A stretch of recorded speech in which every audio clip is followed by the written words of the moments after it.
Bring on the controversy. Let's talk about players to avoid at ADP. Now, when it comes to ADP, there are guys who are slightly overpriced that I would prefer to go around down. Like, I really like Christian McCaffrey. I really wish that we could get a better discount on him, and I would get him in the second round because of the injury discount. I still like the player. That doesn't mean I'm fading them. I just wish the ADP was a little bit different. This is not that list. No. These are guys who I am dancing around because their ADP is a big problem. They are being overvalued. If you want guys that I do like at ADP, go check out my last video. But the guys that I don't like, let's dive in. I am a Packers fan, and I absolutely hate to say that I will be fading Aaron Jones, but unfortunately, this is lining up to be potentially a very underwhelming season from Aaron Jones. Now, I talked about this all offseason. I actually got a lot of pushback earlier when his ADP was higher. I was the outlier, but now people are coming around to the issue, and his ADP is moving back, but I am still struggling to get there with Aaron Jones. At first glance, when you look at Jones, you're probably looking at his ADP of RB27 and you're thinking, that's not so bad. I don't mind that. He'll absolutely hit and pay off on that. No big deal. But we do have a big issue. Jones absolutely had an outlier season with the Vikings last year, and they do not want to repeat it. Last year, Aaron Jones had 255 carries, the most of his entire career. We are talking about a man that played 8 years in the league thus far and just saw a career high in carries. That is concerning for a player that is heading into his 30-year-old season. It was significantly higher than the workload that he had typically seen out of him at any point in his career, and it came in a really weird way. It was a lot of volume, but not a lot of production. He had just 5 rushing touchdowns. His carries and touchdowns combo kind of puts him in the category last year of guys like Najee Harris, Tony Pollard, DeAndre Swift. That is not a group of guys that you want your fantasy running back hanging around. Jones was straight up ineffective at the goal line. And Minnesota is fully aware of this problem, and they took action and they brought in a bit of a more heavy hitter in Jordan Mason. They have been very vocal that they want to give additional touches to Mason and alleviate some of that early down work, short yardage work, and goal line work as well.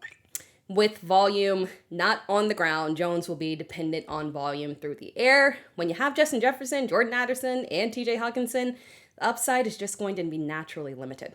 I have very strict rules when it comes to tight ends in fantasy. You have to at least be the second look in targets in your offense for me to feel comfortable drafting you at a certain ADP. I had approximately 0 shares of Sam LaPorta last season because I was a big Jameson Williams girl, and I was in on Jameson Williams having a breakout season. That breakout would naturally push LaPorta down to the third look.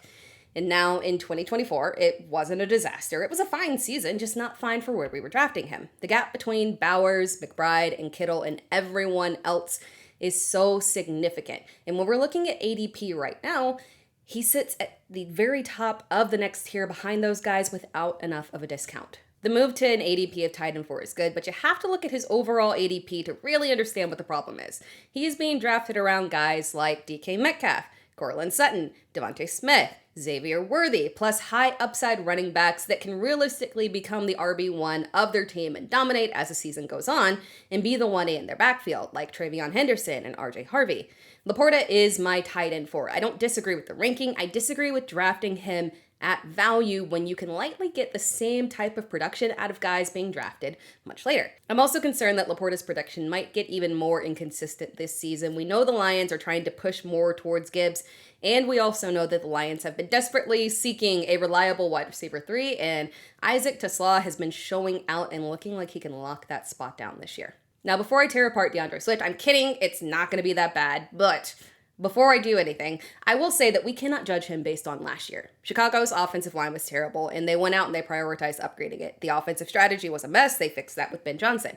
We know exactly what Johnson wants to do, and we know how effective it can be. And we've already seen DeAndre Swift with Johnson in this offense. So there's not a lot of mystery here, right? If everything goes perfect, Swift would be an RB1. But I'm having a hard time believing that everything is finally going to go perfect for him.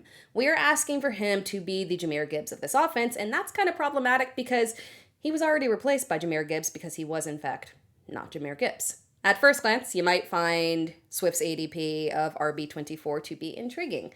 Lead back, low-end RB2 ADP in a good offensive situation, okay.